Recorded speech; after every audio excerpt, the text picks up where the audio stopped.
الحمد لله رب العالمين والصلاة والسلام على سيد الأنبياء والمرسلين محمد وآله وأصحابه أجمعين، أما بعد. عن ابن مسعود رضي الله عنه عن النبي صلى الله عليه وسلم قال: إن الصدق يهدي إلى البر، وإن البر يهدي إلى الجنة، وإن الرجل لا يصدق حتى يكتب عند الله صديقا، وإن الكذب يهدي إلى الفجور، وإن الفجور يهدي إلى النار، وإن الرجل لا يكذب حتى يكتب عند الله كذابا. متفق علیہ. قابل احترام بزرگوں اور بھائیوں، آج کی جو حدیث کا عنوان ہے یہ باب الصدق ہے، یعنی سچائی کے بارے میں امام نبوی رحمۃ اللہ علیہ نے یہاں پر چند حدیثوں کو بیان کیا ہے. اس سے پہلے انہوں نے قرآن کریم کی 2-3 آیتوں کو بھی ذکر کیا، جس میں سب سے پہلے سورہ توبہ کی آیت نمبر 119 ہے، جس میں اللہ تبارک و تعالیٰ نے فرمایا: یا ایھا الذین آمنوا اتقوا اللہ وکونوا مع الصادقین، کہ ایمان والو اللہ سے ڈرو اور سچوں کے ساتھ رہو. اس کے بعد سورہ احزاب کی آیت نمبر 35 انہوں نے ذکر کی والصادقین والصادقات، جس میں اللہ تبارک و تعالیٰ نے سچ بولنے والے مردوں اور سچ بولنے والی عورتوں کی صفات کو ذکر فرمایا.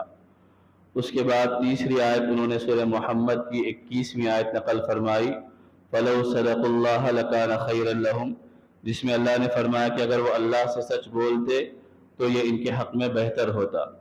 تو سچائی کے عنوان سے متعلق جو حدیثیں ہیں، ان حدیثوں کو نقل کرنے سے پہلے حضرت امام نبوی رحمۃ اللہ علیہ نے ان آیتوں کو ذکر فرمایا، جبکہ قرآن کریم میں بہت سی آیتیں سچائی کے اوپر ہے، جھوٹ سے بچنے کے اوپر ہے، اور نبی کریم صلی اللہ علیہ وسلم کی بے شمار حدیثیں ہیں جس میں سچ کو اختیار کرنے کی ترغیب دی گئی ہے اور جھوٹ سے بچنے کی تعلیم دی گئی ہے. لیکن اس باب میں انہوں نے چند حدیثوں کو ذکر کیا ہے. ہم لوگ سچ کو جانتے ہیں کہ سچ بولنے کا فائدہ ہے، سچ بولنا چاہیے، لیکن سچ بولنے کے کیا اثرات انسان کی زندگی میں ظاہر ہوتے ہیں اور سچ بولنے کے کیا فائدے ہیں، اس کو ان احادیث میں نبی کریم صلی اللہ علیہ وسلم نے ذکر فرمایا. پہلی حدیث حضرت عبداللہ بن مسعود رضی اللہ تعالیٰ عنہ کی حدیث ہے، جس کو امام بخاری نے باب العدل میں نقل کیا ہے. حدیث یہ ہے کہ نبی کریم صلی اللہ علیہ وسلم نے فرمایا کہ تم سچائی کو اختیار کرو، اس وجہ سے کہ سچائی یہ انسان کو نیکی کی طرف لے جاتی ہے اور نیکی انسان کو جنت تک پہنچاتی ہے. اور سچ بولنے والا آدمی سچ بولتے رہتا ہے یہاں تک کہ وہ اللہ تبارک و تعالیٰ کے یہاں صدیقین میں شمار کیا جانے لگتا ہے. اور دوسری طرف نبی کریم صلی اللہ علیہ وسلم نے فرمایا کہ جھوٹ سے بچو، اس وجہ سے کہ جھوٹ گناہوں کی طرف، نافرمانی کی طرف لے جاتا ہے اور نافرمانی جہنم میں پہنچاتی ہے. لہذا انسان جھوٹ بولتے رہتا ہے یہاں تک کہ اس کا شمار اللہ تبارک و تعالیٰ کے نزدیک کذابین میں ہوتا ہے، جھوٹوں میں شمار ہوتا ہے. یہ انسانی زندگی کے کامیاب ہونے کا ایک اصول اور ضابطہ نبی کریم صلی اللہ علیہ وسلم نے بیان فرمایا کہ اگر انسان صحیح راستے پہ چلنا چاہتا ہے تو صحیح راستہ انسان کو اسی وقت ملے گا جب وہ سچائی کو اختیار کرے گا. اپنی زبان سے بھی سچ بولنا، اپنے کردار سے بھی سچ بولنا، اپنے الفاظ سے بھی سچ بولنا، اپنے عمل سے بھی سچ بولنا. سچ بولنا صرف یہ نہیں ہے کہ آپ باتوں میں سچ بول دیں، لیکن آپ کا عمل اور آپ کا کردار، آپ کا فعل آپ کے قول کے خلاف جائے. آپ لوگوں کو سچائی کی ترغیب دینے والے بنے لیکن خود سچائی کے خلاف عمل کرنے والے نہ بنے، تو اس کے نتیجے میں انسان کے لیے ہلاکت اور رسوائی ہوگی. تو نبی کریم صلی اللہ علیہ وسلم نے کامیابی کا ایک گر اور طریقہ یہ بتایا: اگر تم جنت تک پہنچنا چاہتے ہو تو اس کا راستہ یہ ہے کہ تم سچائی کو اختیار کرو، کیونکہ سچائی کے اندر اللہ تبارک و تعالیٰ نے یہ قوت اور خوبی عطا فرمائی ہے جو انسان کو جنت تک پہنچا کے رکھتی ہے. روایتوں میں ایک واقعہ ذکر کیا گیا، ایک مرتبہ ایک آدمی آیا، اس نے یہ کہا کہ میں آپ پر ایمان لانا چاہتا ہوں لیکن میں چوری کرتا ہوں، ڈاکے ڈالتا ہوں، جھوٹ بولتا ہوں، زنا کرتا ہوں اور میں ان ساری چیزوں سے بچ نہیں سکتا. اگر آپ مجھے کسی ایک چیز سے بچنے کی تعلیم دیں گے میں اس ایک چیز سے بچ جاؤں گا، باقی چیزیں ایک ساتھ مجھے ساری چیزوں پر عمل کرنا مشکل ہوگا. تو نبی کریم صلی اللہ علیہ وسلم نے اس سے فرمایا کہ تم جھوٹ مت بولو. اس نے یہ کہا تھا کہ میں چوری کرتا ہوں, ڈاکے ڈالتا ہوں, زنا کرتا ہوں. یہ سارے اعمال اس نے اپنے گنوائے. اللہ کے نبی صلی اللہ علیہ وسلم نے فرمایا کہ ٹھیک ہے, اگر تم سارے کاموں سے بیک وقت نہیں بچ سکتے تو اس بات کا اہتمام کرو کہ تم جھوٹ نہ بولو. اس نے کہا کہ ٹھیک ہے, ایک آپ نے بتایا عمل, میں اس کو اختیار کر لوں گا, اس پر عمل کر لوں گا. اب وہ چلا گیا. اب جب شراب پینے کا اس کا وقت آیا, شراب پینے کے لیے وہ گیا, اور جیسے شراب کے قریب گیا اس کو خیال آیا کہ میں نے تو نبی سے عہد کیا ہے کہ میں جھوٹ نہیں بولوں گا. اگر میں شراب پینے کے بعد جھوٹ بولوں گا وعدہ خلافی ہو جائے گی اور میں جھوٹا شمار ہوں گا. اگر شراب پی کے جا کے سچ بتاؤں گا تو مجھ پہ زنا کی شراب پینے کی حد جاری کی جائے گی, شرابی کے اوپر جو سزا ہوتی ہے وہ ہوگی. تو لہٰذا اس نے یہ سوچا کہ شراب چھوڑ دوں گا میں, اس واسطے کہ جھوٹ جا کر بولنا نہیں ہے اور غلط چیز کو اختیار نہیں کرنا ہے. اسی طرح چوری کا موقع آ گیا تو پھر اس کو خیال آیا اگر میں چوری کروں گا تو نبی کو جا کر یہ نہیں کہہ سکتا کہ میں نے چوری نہیں کی, اس واسطے کہ میں جھوٹ بول دوں گا, اور میں نے نبی سے عہد کیا ہے کہ میں جھوٹ نہیں بولوں گا, سچ بولوں گا. اگر چوری کر لوں گا, جا کے سچ بتا دوں گا تو چوری کے جو ہاتھ کاٹنے کی سزا ہے وہ نافذ ہو جائے گی. زنا, جتنے گناہ وہ کرتا تھا, جب گناہ کا مرحلہ آیا اس کو فوری یہ یاد آیا کہ میں نے نبی سے عہد کیا ہے کہ میں جھوٹ نہیں بولوں گا. اب یہ ایک حدیث پر, ایک نصیحت پر عمل کرنے کا نتیجہ یہ ہوا کہ وہ آہستہ آہستہ سارے گناہوں کو چھوڑ دیا اور تقوی طہارت کی زندگی گزارنا اس کے لیے آسان ہو گیا. تو یہ کمال ہے انسان کے لیے جھوٹ سے بچ کر سچ کو اختیار کرنے کا. اور سچ میں یہ بھی تعلیم دی گئی ہے کہ تم لوگوں کو بہلانے کے لیے, لوگوں کو پھسلانے کے لیے اور ہنسی مذاق کرنے کے لیے بھی جھوٹ مت بولو. نبی کریم صلی اللہ علیہ وسلم لوگوں سے مذاق کرتے تھے لیکن اس میں بھی سچ کو اختیار کرتے, جھوٹا مذاق اللہ کے نبی صلی اللہ علیہ وسلم نہیں کرتے. ایک مرتبہ ایک عورت کو اللہ کے نبی صلی اللہ علیہ وسلم نے دیکھا کہ وہ اپنے بچے کو قریب بلا رہی, جیسے ہمارے پاس بھی معمول ہوتا ہے, بچہ کھانا نہیں کھا رہا تو اس کو بہلاتے ہیں کہ کھانے کے بعد یہ دوں گا, یہ دوں گا, یہاں لے جاؤں گا, وہاں لے جاؤں گا. نیت یہ ہوتی ہے کہ بچہ کھانا کھا لے, بہل جائے, بچہ سمجھ جائے, جبکہ حقیقت میں بہت ساروں کی نیت نہیں ہوتی کہ واقعی جو باتیں کھلاتے وقت کی جا رہی اوپر عمل بھی کیا جائے گا. بچہ ضد میں ہے تو اس کو بہلانے کے لیے کہا جاتا ہے کہ تم ابھی خاموش ہو جاؤ تو میں تمہیں فلاں جگہ لے جاؤں گا, فلاں چیز دلاؤں گا, جبکہ دلانا بہت سارے لوگوں کو مقصود بھی نہیں ہوتا. تو اس عورت نے اپنے بچے کو بلایا کہ تم میرے قریب آ جاؤ, میں تم کو ایک چیز دوں گی.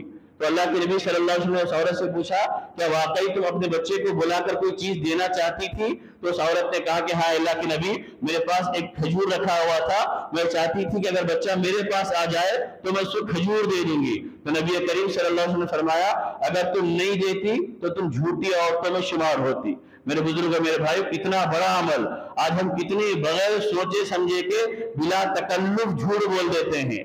بلا تکلف بچوں کے ساتھ جھوٹ بول دیے, یا کسی سے ملاقات کرنا نہیں ہے, آپ فون پہ بول دیے کہ میں آ رہا ہوں یا فلاں جگہ مل رہا ہوں. اب وہ آدمی فلاں جگہ جا کر پہنچ گیا اور آپ کا انتظار کر رہا ہے, آپ جھوٹ بھی بولے, وعدہ خلافی بھی کرے اور دوسرے آدمی کو تکلیف بھی پہنچا دے کہ وہ آپ کا انتظار کر رہا ہے, وہ آپ کے آنے کو دیکھ رہا ہے, وہ اپنے وقت کو بھی ضائع کر رہا ہے. تو یہ جو پھر نبی کریم صلی اللہ علیہ وسلم فرمایا کہ اگر تم کامیابی چاہتے ہو اور جنت میں پہنچنا چاہتے ہو تو سچائی کو اختیار کرو. یہ سچائی تم کو جنت تک لے جائے گی, گناہوں سے بچانے والی بنے گی. آگے حدیث میں نبی کریم صلی اللہ علیہ وسلم فرمایا, حضرت حسن رضی اللہ تعالیٰ عنہ جو اللہ کے نبی کے نواسے ہے, وہ فرماتے ہیں کہ میں نے نانا جان سے ایک حدیث سنی اور مجھے وہ حدیث یاد ہے. حدیث یہ ہے کہ نبی کریم صلی اللہ علیہ وسلم نے فرمایا کہ جو چیز تمہیں شک میں ڈال دے اس سے تم بچ جاؤ, اس سے رک جاؤ, اور جس چیز کے اختیار کرنے میں شک نہ ہو اس چیز کو اختیار کرو. آدمی جھوٹ بول کر دنیا کے سارے لوگوں کو مطمئن کر سکتا ہے, بہانے بنا کر, تعویلات کر کر اور ہر الگ الگ چیزوں سے لوگوں کو سمجھا کر, لیکن کبھی اس کا دل مطمئن نہیں ہوگا. جھوٹ بول کر آدمی کا دل مطمئن نہیں ہوگا. اسی لیے اللہ کے نبی نے آگے فرمایا کہ فَإِنَّ الصِّدْقَ طُمَأْنِينَةٌ وَالْكَذِبَ رِيبَةٌ, یہ سچائی یہ اطمینان دلاتی ہے اور جھوٹ انسان کو شک میں مبتلا کر دیتا ہے, بے چین و بے قرار کر دیتا ہے. میں نے جھوٹ کہا آپ کو وقتی طور پہ, آپ کو ایک بات بتانے کے لیے یا آپ سے معذرت کرنے کے لیے میں نے جھوٹ کہہ دیا, ممکن ہے کہ سامنے والا مطمئن ہو جائے, لیکن انسان کا دل مطمئن نہیں ہوگا.